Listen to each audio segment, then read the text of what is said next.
I'm here with a man I respect greatly, Mike Young. Mike Young, why don't you introduce yourself to everyone, who you are and what you do? James, thanks for having me on, man. I'm known as the Makeover Master. Part of that is due to my own story. I went through a lot of work in the beginning to get to a place where I realized I had to make over myself before my business would ever work. But essentially, we work with clients, entrepreneurs, and help them leverage their business image and personal brand to earn more money, influence, power, and respect. Awesome, awesome. And I'm going to ask this question twice right now and at the very end. If anyone's trying to work with you, get in contact with you, what's the best way to do that? Yeah, they could go to our website, themakeovermaster.com, or on social media, Facebook, Instagram, and LinkedIn is at Mike Young Makeovers. Awesome. And I'm going to plug this real quick. I know you just had an event, a conference. Do you have any upcoming events, conferences, any areas you're speaking at where people can find you? Yeah, I'm speaking at a couple of different places. I'm going to speak in Puerto Rico in October at an event where it's more like a charity give back to the Puerto Rican community, entrepreneurs that are trying to make it. And then my own event, we haven't chosen the official dates yet, but it's going to be around February, March of 2020. And my last event was March of 2019. And so those are the upcoming things I've got on my plate, other than my own travel and mastermind groups. Awesome, awesome. Busy, busy. And we were talking a little bit beforehand, and one thing that we talked about was what I'm going to reference as the knowledge trap.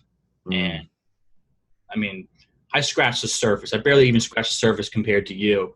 What has that meant for you with falling into this knowledge trap? Yeah, for me, I began the journey when in 2004. So it's been 15 years. I remember just like I was at a conference and it was in the mortgage business at the time, and I said I'm gonna be better. Like, I'm gonna be a better person. I'm gonna go into personal development. I'm gonna start reading more books. I never really liked to read before that. And the conference was a super inspiring conference that kind of just got me thinking about what am I trying to create with my life and my business here. And I didn't know it at the time, but that got me addicted to knowledge accumulation. I started reading every book and taking every course. And I think at the end of the day, I was trying to figure out what's the perfect combination, perfect work-life balance, so to speak, for me.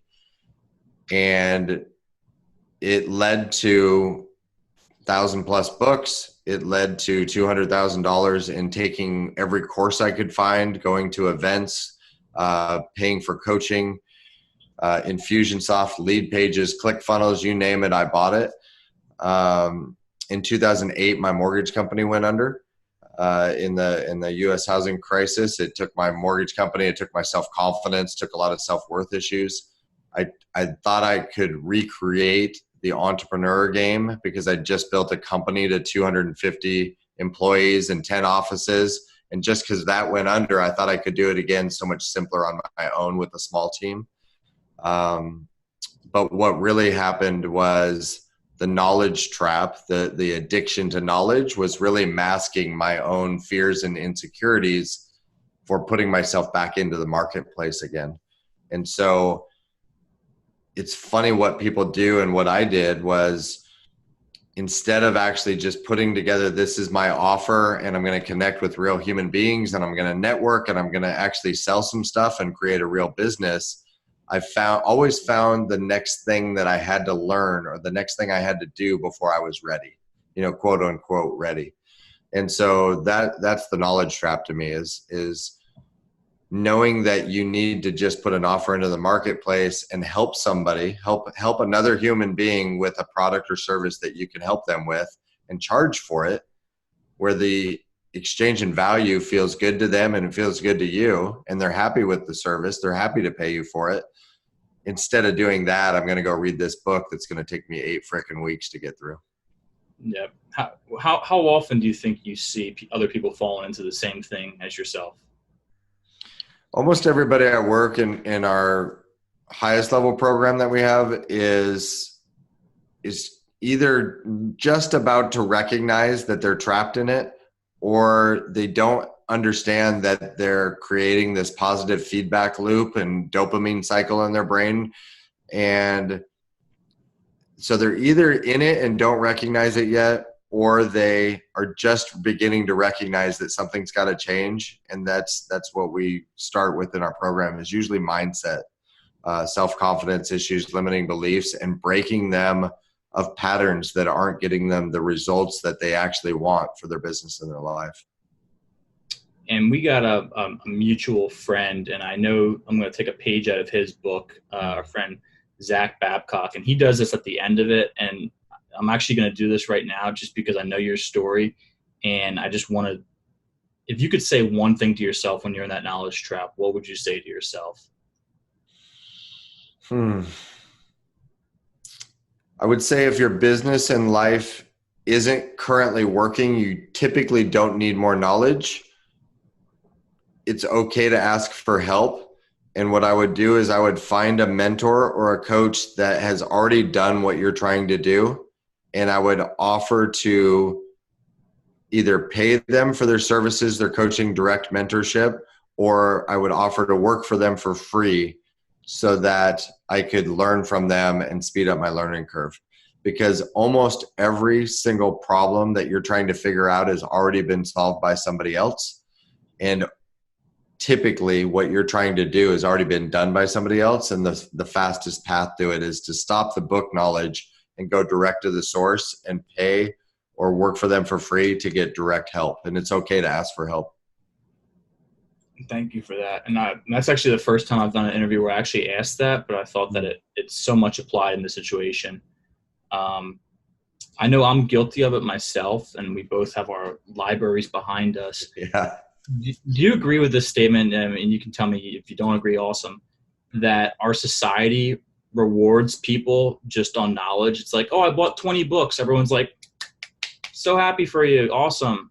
You know, like, do you think that our society just rewards people for just wealth of knowledge and no action?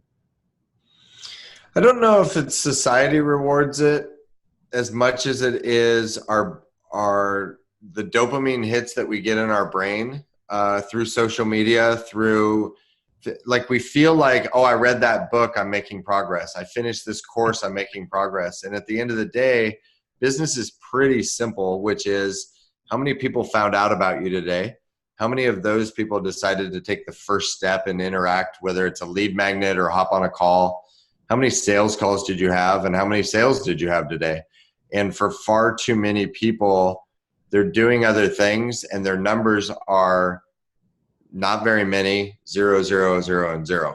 And so it's like they're doing all this stuff and their brain is saying, you're making progress. You finished your book. Good job. Your brain is saying, oh, I did a Facebook post and I got 37 likes this time. And so you're getting all these reward centers that make you feel like you're making progress and running a business and being an entrepreneur, when at the end of the day, it comes down to how many people found out about you, started with you, how many sales calls and how many sales did you have?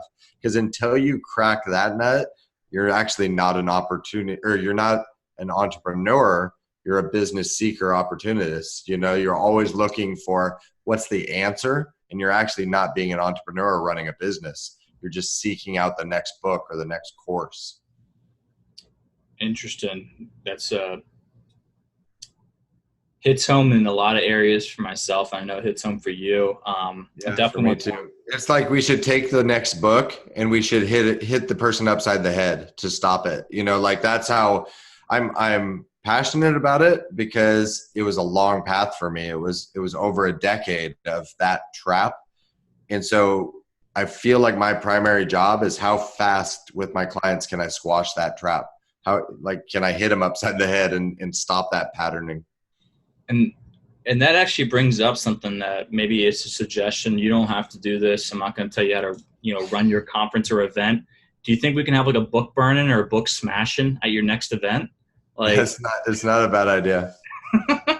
Like where people get up on stage and it's like, by the way, like you send out like an email beforehand, can you please bring the book you're currently reading, or one? Yeah, almost like the one of my favorite movies, Office Space, where they end up taking Oh the yeah, fax machine out to the woods. dude, man. Hey, man, I'll let you break one of my books or hit me over the head. It'd be an honor. And speaking of events, man, let's dive a little bit into this last event you had. Where was it? How many people? Yeah, we had about 50 people, 50 entrepreneurs there. I invited some of my good friends in different areas, sales, marketing, advertising, copywriting, podcasting, to come speak. I shared what I call the makeover method, which is my own method of how I broke down this patterning for myself, of breaking down mindset issues. My mindset conditioning coach, Clay Moffitt, was there to speak, and breaking down mindset issues, proving your business model, getting a strategy of how you're going to effectively communicate that to the marketplace, building a business image, and then being able to scale after that. The event was amazing because, and it wasn't, I didn't plan this out. I mean, I planned the event out, obviously, and I knew that I wanted to start with mindset and with Clay speaking.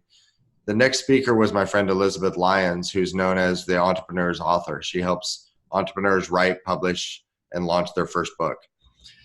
And she did a talk on vulnerability, about sharing your story. And she did this, kind of quirky exercise with this green ball of yarn. And the first person said, my grandfather, she just said, share something that not that many people know about you, that maybe you feel like people can't connect with you. And the first guy ends up saying, I got ran over by my grandfather with his car when I was 5. So she's thinking like, this is going to go wildly bad, because she's trying to show that the yarn connects us all. And she's like, the first person comes up with car ran over. The guy next to that guy raises his hand, goes, I was also run over by my grandfather with a car. Shit. And so our faces like start to get, holy shit. This like, I'm like, I can't believe this just happened. And it ends up spiraling to where everybody's story connects through the whole room. It ends up going to people that I couldn't get my first entrepreneurial job because I was a convicted felon. And then somebody else raises their hand. Somebody else had an issue. The whole room gets connected. And the next 2 days at the event, everybody at the event felt wildly connected to each other. So people were in tears. People were breaking down issues. People were working with me on the side. They were working with Clay on the side. And it couldn't have gone better. Although I had no idea what I was about to create with the first event. So it was really an amazing experience. That's awesome, man. Where was it at again? We had it at the Andaz Resort in Scottsdale, Arizona. And it was a super nice resort. I don't know where the next one's going to be. I know it's going to be somewhere warm. I live in Oregon, so it rains all winter. And so about that February, March time, I want to get away. I want to go somewhere warm. So it'll be somewhere warm. I just haven't decided where the next one's going to be yet. Yeah, I was wondering. It'll be intimate again. Like I don't want to have the 1,000-person event. I want to actually get 50 people in a room that want to change their life this year and really start to break down those processes of, okay, this is actually how the game's played and what's going on in my head. Yeah. And, a few things we were talking about beforehand, something that I definitely want anyone that's watching this to hear about, because I'm sure, we're not alone. We're not unique in what we do.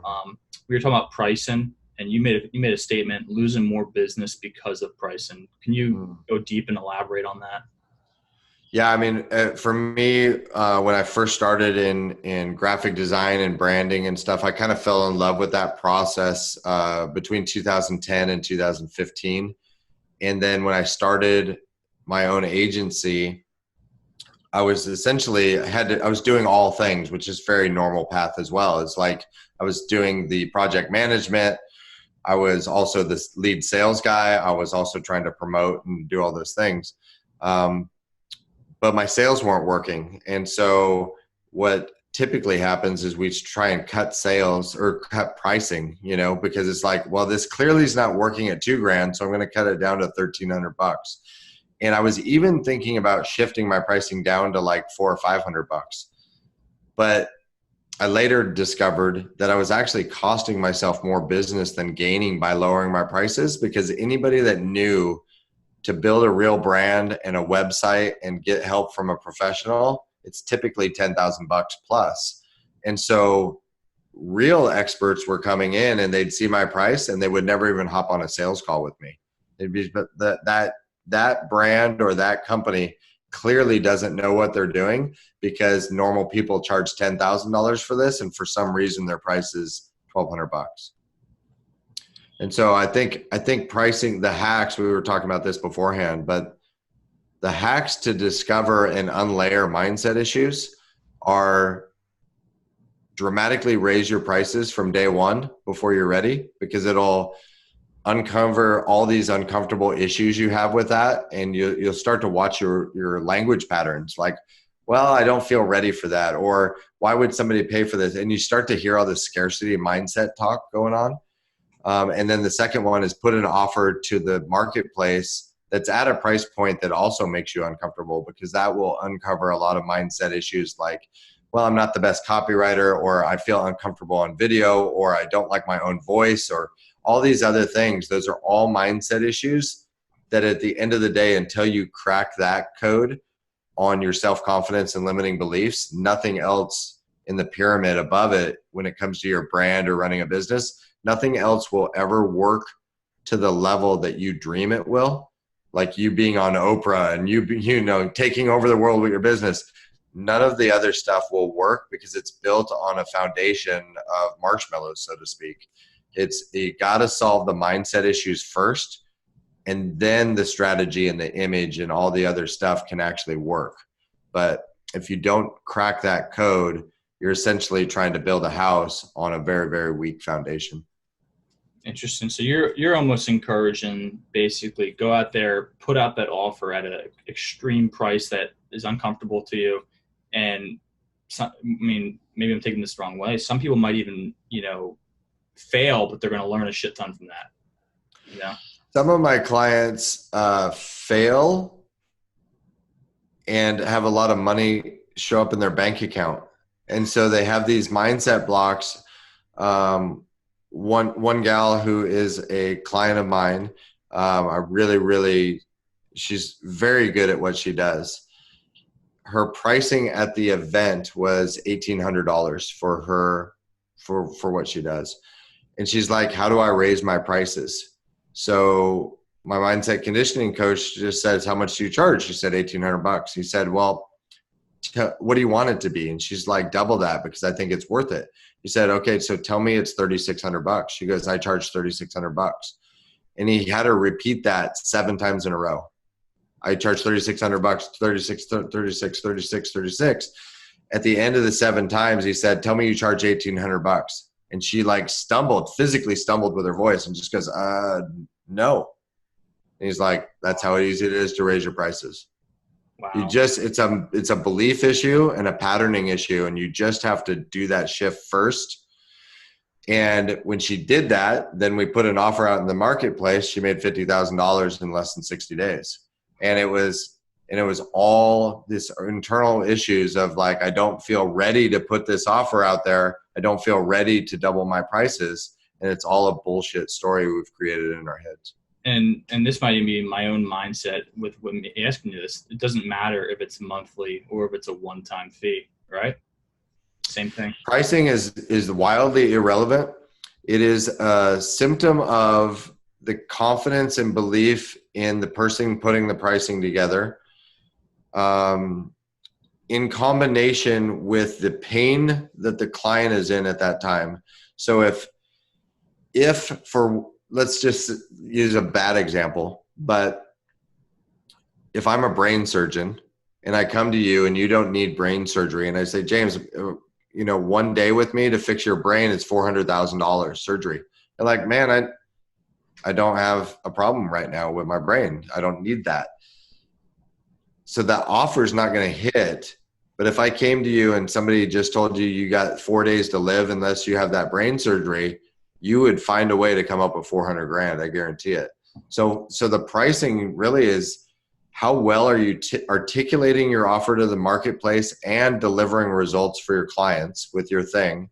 And how much pain is that prospect in? And are they able to hear that articulation of your message to understand that it'll actually change their life? And if they do those two things and they're in enough pain, they'll pay you any amount of money. Wow. And kind of taking us home a little bit, but also shifting. And we talked earlier a little bit about your like ideal client. Who's like your ideal client right now? My ideal client, and we were talking about that earlier about priorities, about I got 25 things to do. The word priority is actually really funny, which is it actually means that there's one. There's one priority that I got to do. So people say these are my 5 priorities, and they're actually out of alignment there. It's like you got to pick one. What's your priority? Ideal client is very similar to that. You can have multiple ideal clients, but there is only one ideal.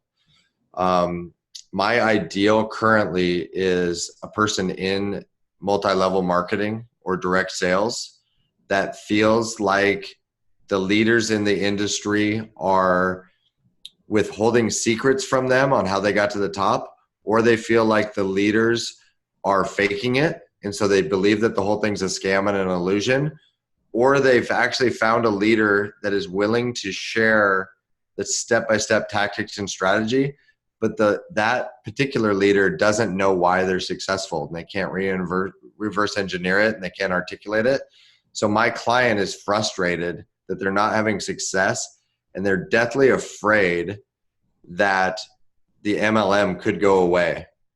And so they actually want to build their own following and their own platform, their own personal brand, because if that product ever goes away or the leaders can't help me, I want help through personal brand strategy and business image so that I got my own thing. That's my ideal client. They desperately want to combine their own knowledge and experience into their own package, so they're not reliant on whatever their MLM is selling.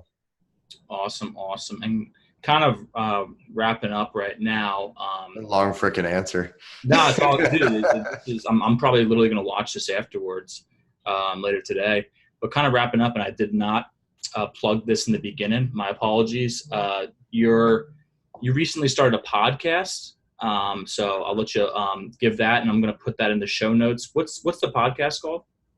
Sure. It's called the Made Over podcast. My book is called Made Over. It was my process of making over my personal brand and getting my business to actually frickin' work. The Made Over podcast shares and dissects stories from other leaders that have had to go through their own personal transformation journey, obstacles they've had to overcome, how they overcame them, what they were thinking at the time, all designed to try and help the entrepreneur that's currently struggling.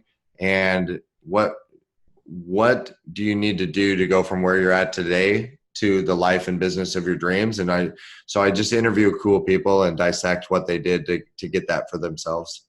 Awesome. And so we're going to, anyone that's watching this, we're going to put a link in for the book, and we'll put a link for the podcast. And once again, if anyone wants to get in touch with you, what's the best way to contact you? Sure. My website is themakeovermaster.com, or on social media, Facebook, Instagram, LinkedIn, at Mike Young Makeovers. Awesome. And thank you once again, man. This was incredible. We'll have this up in a little bit. We're going to put all the notes for how to contact Mike, how to listen to his podcast. Once again, he's got an event in the near future in 2020. And so definitely anyone that's listening, watching this, reach out to this guy. This guy has been where you're at and is here to help. Anything you want to say on a little closing note, or leave behind anyone, a little nugget? I would just say this is how I close my live trainings that I do for groups and stuff. I just say, if you think it's too late, it's not. And if you think you can't, you can. I was into my 40s before I was able to kind of crack the code on a lot of this stuff. It's never too late. You don't have to be, you don't have to look like Brad Pitt. You don't have to have a wildly charismatic personality. You can absolutely create the life and the business of your dreams if you just begin to learn from somebody that's been there before you. Awesome. Awesome. I'm going to end the recording and say goodbye to you in just a second. Thank you Yep. once again. I James, appreciate it. thanks for having me on, man. Absolutely.